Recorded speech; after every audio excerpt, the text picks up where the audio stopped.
We submitted the document on the 12th, not yesterday. What was submitted on the 12th?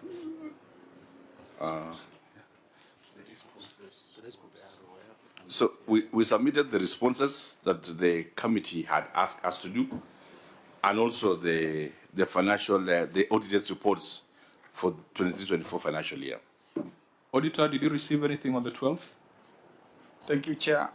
On the 12th of June 2025, we received responses to the report of the Auditor General, which is not forming part of this agenda, but report on the status of implementation of the status of the recommendations of the Senate was received yesterday. Thank you, Chair. Governor, do you have a copy of our letter of invitation? Yes, we do. Dated 25th of May. Yeah, we do have the copy of the letter. When you refer to it, can you go to Let's check this a page minute. 2 of that letter, the third paragraph?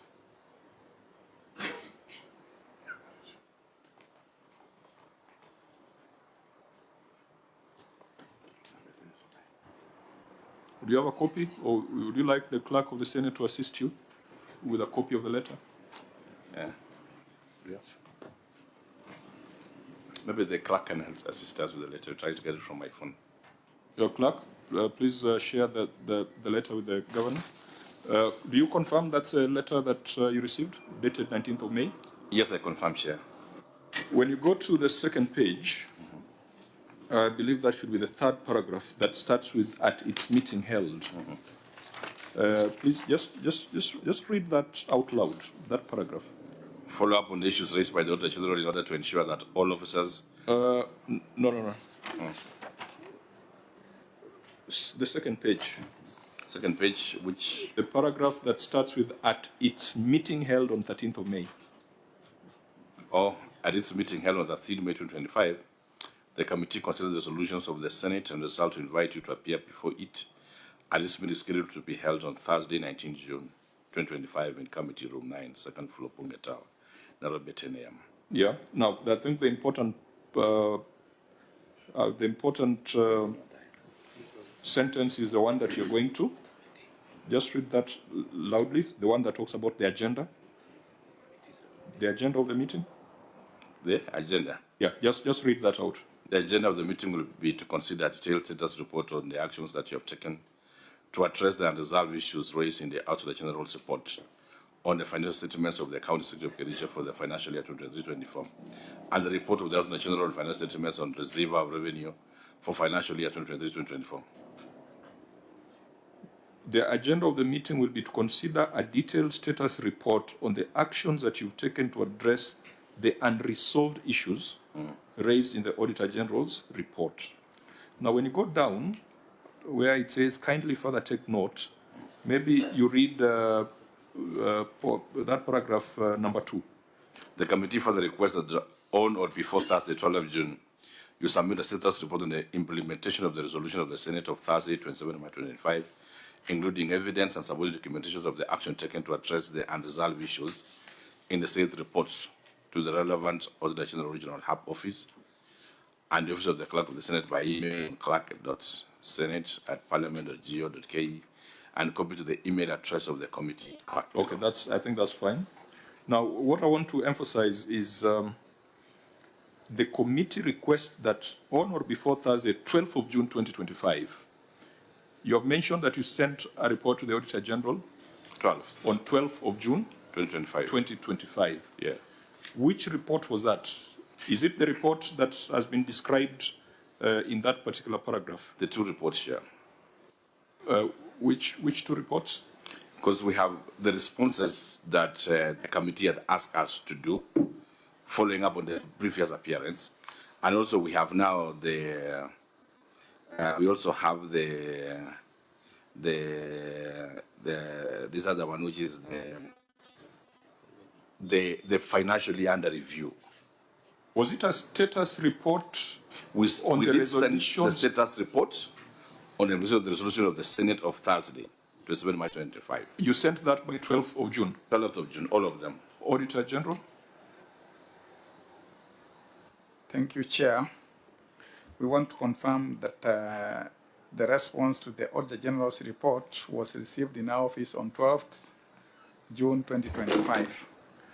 But the status report on implementation of the resolution of Senate was received yesterday via an email in soft copy and hard copy sent to our office yesterday. Governor? However, sorry. Okay, proceed. The response to the receiver of revenue status report was not sent to us.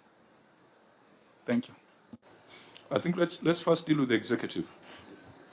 So what came to you on 12th of June was a response to the findings of the Auditor General, Chair.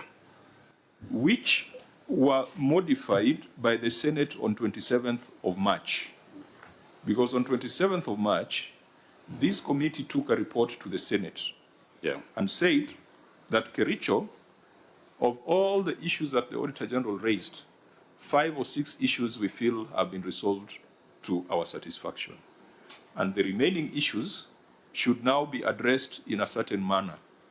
We made recommendations for administrative action, recommendations for investigation by EACC, recommendations for referral to professional bodies, and various other recommendations. So the agenda of the meeting today was not to discuss the report of the Auditor General as at 31st of December. It was to discuss the recommendations of the Senate as at 27th of March.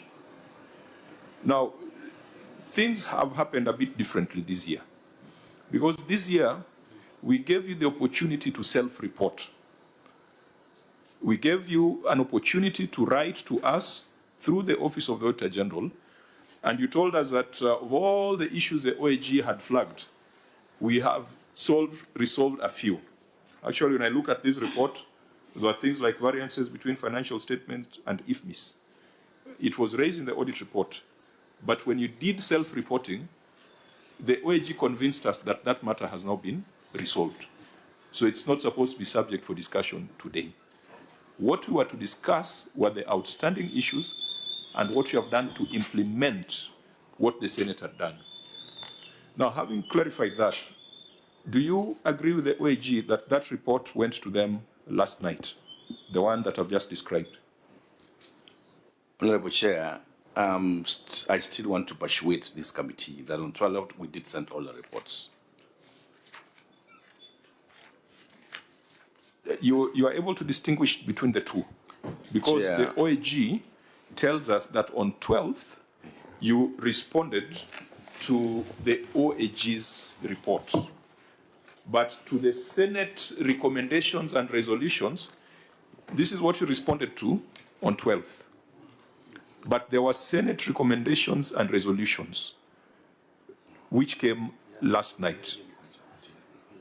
Are we able to, can your team, because perhaps you're not the one who prepared these responses, I think your team should advise you. There's a clear distinction between the two.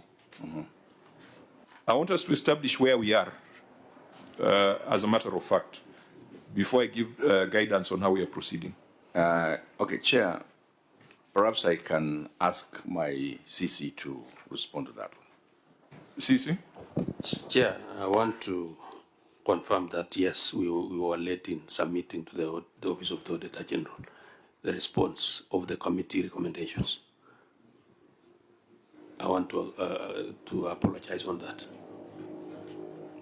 CC, you have been in Parliament. Yes, sir. Have you been in this kind of committees? I was in Public Accounts Committee.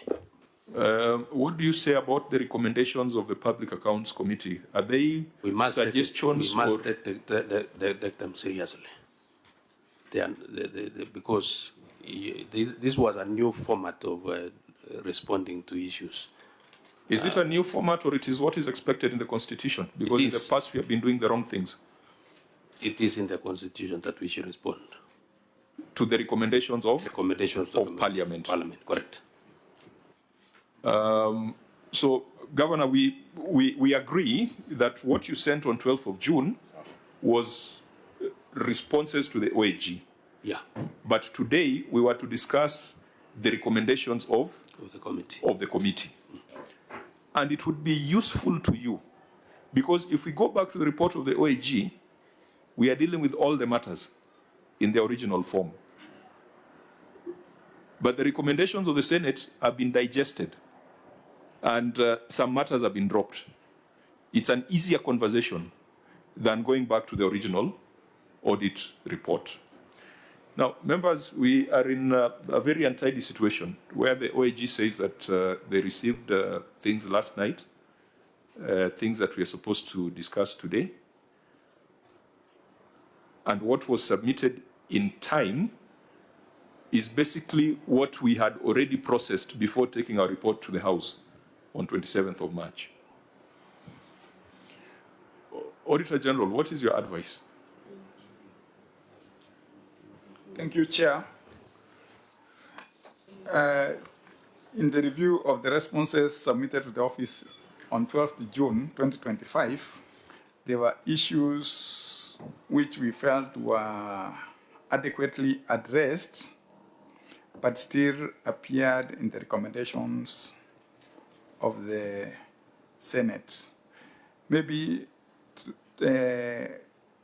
we might request if the committee can discuss the issues we have felt that they have been resolved so that we can have a few issues left for follow-up. Thank you. What about the receiver of revenue? I've not gotten clarity on whether you have responses on ROR. Okay, thank you, Chair. Equally, we had responses on ROR on 12th June 2025, which we also reviewed, and out of the 7 issues, only 1 issue was resolved. But we have not received the status report on implementation of the Senate's recommendations. Thank you. Okay. Gashanja, we had talked about this process, and we have said that we must, even though the CEC appears like he's familiar with the audit process, we must reiterate what the process is and demand compliance. Maybe you might want to explain to the entity what the law says, what the Public Audit Act says, and relevant statutes with regards to this process. Thank you. Thank you very much, Chair.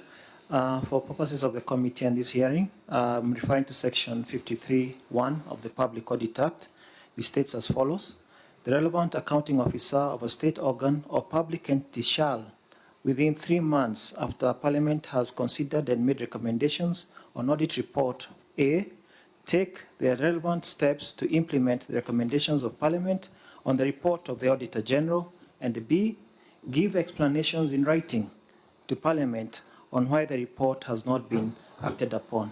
So, Chair, I think for the benefit of the CEC, this is what the public auditor requires, that they should respond to and give actions taken on recommendations by Parliament. Chair, Section 2 also gives, Part 2 of that Act also gives sanctions. If your permission, I can read. Failure to comply with the provisions of subsection 1, the accounting officer shall be in contempt of Parliament or County Assembly, and upon determination by Parliament or relevant County Assembly, Parliament or relevant County Assembly may recommend administrative sanctions such as removal as accounting officer, reduction in rank, among others. So, Chair, it is not a new phenomenon as maybe the CEC was indicating. It is what is provided for in the Act, this Act since 2015. So it is a requirement that they must implement and give that evidence in writing as verified by the auditor for the satisfaction of this committee, Chair. Governor, is there any ambiguity, lack of clarity in that provision? Chair, my apologies, Chair. You know, I'm a very learned person, and I've just discovered that my CC didn't tell me the truth, and I will take action. And my apologies to this committee. Are you throwing your CC under the bus? No, I'm just discovering that I thought we had submitted all of them by 12th, but we have the documents with us, and Chair, we apologize for that.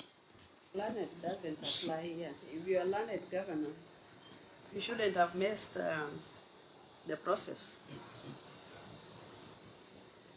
Chair, with your permission, my apologies once again. You say that being learned does not apply here, but holding a PhD is a very serious business in this country. And Yeah, when you are learned, the governor, you should have actually cross-checked with your CEC. they did confirm to me, but I've just realized where the messed up was. We must remind Governor that even Senator Mundigi has a PhD.